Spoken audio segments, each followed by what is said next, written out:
जमशेदपुर पूर्वी विधानसभा सीट पर भाजपा और कांग्रेस दोनों ही पार्टी में टिकट के लिए संग्राम मचा हुआ है।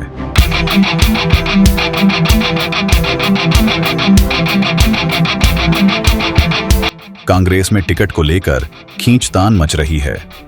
पूर्व सांसद डॉक्टर अजय मजबूत दावेदार बनकर उभरे हैं, लेकिन भाजपा में अंदर अंदर ही खिचड़ी पक रही है। सियासी बनने और बिगड़ने का ऐसा डर है कि कोई उम्मीदवार इस सीट पर भाजपा की ओर से खुलकर ताल ठोंकने की हिम्मत नहीं कर पा रहा है, क्योंकि भाजपा के बड़े चेहरे और अब उड़ीसा के राज्यपाल रघुवर दास की यह पारंपरिक सीट है। इस सीट पर खुलकर दावा ठोकने के कई भाजपा नेताओं के करियर पर भी बुरा असर पड़ सकता है। यही कारण है कि अंदर खाने की सारा कुछ सेट किया जा रहा है। इधर भारतीय जनतंत्र मोर्चा के प्रमुख और विधायक सरयू राय की सियासी चाल भी भाजपा को परेशान कर रही है। केंद्र में गठबंधन के प्रमुख साथी रहे जनता जद यूनाइटेड के साथ उनकी नजदीकियां जमशेदपुर पूर्वी के संभावित उम्मीदवारों को परेशान कर रही है। वर्तमान विधायक सरयू राय की सियासी सेटिंग का ऊंट किस करवट बैठेगा, इसे लेकर चर्चाओं का बाजार गर्म है। भाजपा का गढ़ रही जमशेदपुर पूर्वी विधानसभा सीट पर अभी भाजपा के सरयू राय काबिज हैं। उन्होंने पिछले विधानसभा चुनाव 2019 में भाजपा के उम्मीदवार पूर्व मुख्यमंत्री रघुवर दास को 15,833 मतों से हराया था। इसके बाद पार्टी ने अक्टूबर 2023 में रघुवर दास को ओडिशा भेज दिया। भाजपा इस सीट को सरयू राय से छीनने के लिए हाथ पैर मार रही है। इसके लिए उसे एक जिताऊ उम्मीदवार की तलाश है। रघुवर दास के करीबी चाहते हैं कि इस सीट पर एक बार फिर रघुवर दास ही चुनाव लड़े, लेकिन सूत्रों की अगर माने तो भाजपा का शीर्ष नेतृत्व इस पर साफ तौर पर इनकार कर चुका है। भाजपा को यहां एक नए उम्मीदवार की तलाश है जो इस सीट पर सरयू राय को हरा सके। इसके लिए क्रिकेटर सौरभ तिवारी भी चर्चा में हैं। कुछ दिन पहले सौरभ तिवारी दिल्ली जाकर केंद्रीय गृह मंत्री अमित शाह से मिल भी चुके हैं।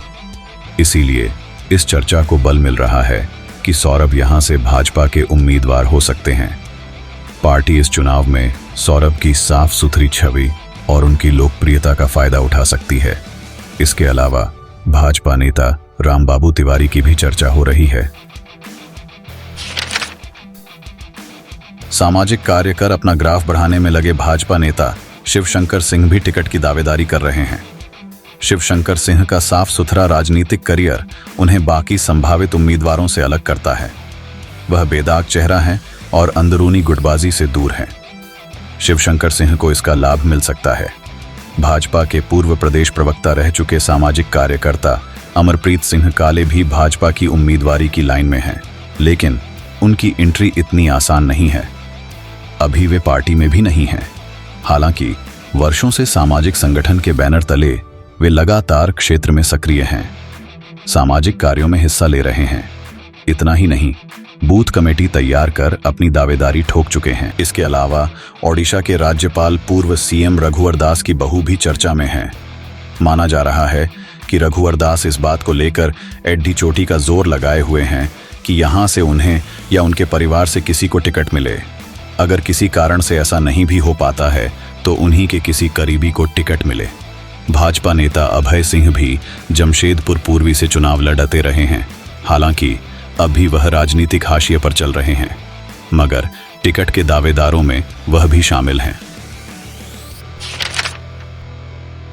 जमशेदपुर पूर्वी विधानसभा क्षेत्र में बस्तियों में रहने वाले लोगों को मालिकाना हक देने का मुद्दा हर बार चुनावी मुद्दा बनता रहा है। वर्तमान विधायक सरयू राय ने भी पिछले विधानसभा चुनाव में मालिकाना हक देने का वायदा किया था। हालांकि पूर्ववर्ती सरकार ने कैबिनेट में गैर टिस्को इलाके में रहने वाले लोगों को 10-10 डिसमिल जमीन पर लीज देने से संबंधित फाइल तैयार किया, जिसे लेकर विधायक सरयू राय मुखर हैं। उन्होंने कई बार विधानसभा में कैबिनेट के उस निर्णय को बदलने की मांग की, लेकिन कोई नतीजा नहीं निकल पाया है। जमशेदपुर पूर्वी में अब यह मुद्दा फिर उभर रहा है। मालिकाना हक को लेकर आवाज उठने लगी है। इधर साल 2019 में रघुवर दास के जो साथी सरयू के साथ आ गए थे, वे अब अलग अलग कारणों से सरयू राय से दूरी बनाने लगे हैं। ओडिशा के राज्यपाल के पद पर बैठे रघुवर दास के करीबी और पूरी भाजपा सरयू राय से हार बदला लेना चाहते हैं। ऐसे में यहां सरयू राय के खिलाफ माहौल बनाया जा रहा है। राजनीति के चाणक्य कहे जाने वाले सरयू राय इस स्थिति से निपटने के लिए चुनावी शतरंज पर अपनी हर चाल सोच समझकर चल रहे हैं। यही कारण है कि वह जदयू खेमे को अपने साथ लेकर मोर्चाबंदी कर रहे हैं। इसके लिए सरयू ने पटना जाकर नीतीश कुमार से बात भी की थी। एक्स पर नीतीश कुमार के साथ अपनी तस्वीर डालते हुए सरयू ने लिखा था, जदयू से बात हो गई है, साथ चुनाव लड़ेगी।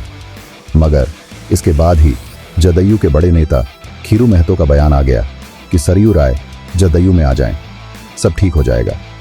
तब से राजनीतिक अटकलबाजी का दौर एक बार फिर शुरू हो गया है। कहा जा रहा है कि क्या अपनी सीट बचाने के लिए सरयू राय अपनी पार्टी का जदयू में विलय कर लेंगे। राजनीतिक विश्लेषकों का मानना है कि सरयू राय चमत्कार दिखाने में माहिर हैं। कब क्या होगा कहना मुश्किल है। हालांकि सरयू राय ने जदयू की चाल चलकर भाजपा को परेशान जरूर कर दिया है। कांग्रेस में टिकट को लेकर कई नेताओं में खटपट शुरू हो गई है।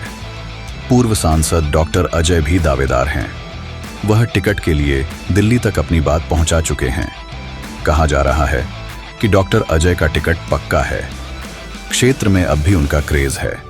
वे लगातार जन सुवाधा रथ दौड़ा रहे हैं, लोगों के साथ बैठकें कर रहे हैं, बूथ कमेटी मजबूत करने से लेकर अपनी एक अलग टीम खड़ी कर रहे हैं जिसमें सोशल सेक्टर के लोग हैं। उन्हें दिल्ली आलाकमान की मदद भी मिल रही है। मगर इसके साथ ही कांग्रेस में अंतर्कलह भी जोरों पर है। माना जा रहा है कि यह अंतर्कलह कांग्रेस के उम्मीदवार के लिए खतरनाक साबित होगी। यहां अंदर खाने कई नेता टिकट हासिल करने के लिए कोशिश कर रहे हैं। इनमें जिलाध्यक्ष आनंद बिहारी दुबे भी शामिल हैं। आनंद बिहारी दुबे पहले भी इस सीट से चुनाव लड़ चुके हैं। हालांकि कांग्रेस का एक बड़ा धरा उनके खिलाफ खड़ा है। अगर इस बार उन्हें टिकट नहीं मिला तो उनका राजनीतिक करियर भी दांव पर लग जाएगा। यही नहीं, कांग्रेस के पूर्व जिलाध्यक्ष विजय खां भी जमशेदपुर पूर्वी से चुनाव लड़ने का मन बनाए हुए हैं। वे लगातार बैठक कर रहे हैं, बूथ कमेटी बना रहे हैं। माना जा रहा है कि अगर कांग्रेस में टिकट को लेकर दावेदारों के बीच खींचतान बढ़ी तो चुनाव के दौरान भितरघात का भी खतरा रहेगा। जमशेदपुर पूर्वी सीट पर इस बार घमासान होना तय है। भाजपा और सरयू राय के बीच में अगर सुलह नहीं होती है तो इस सीट पर ट्रायंगुलर फाइट होगा। इस फाइट में फायदा उसी को होगा जिसका पार्टी के साथ ही उनका अपना वोट बैंक है। आपको यह वीडियो कैसा लगा, कृपया हमें कमेंट कर जरूर बताएं। वीडियो को अधिक से अधिक लाइक करें और शेयर करें। नमस्कार।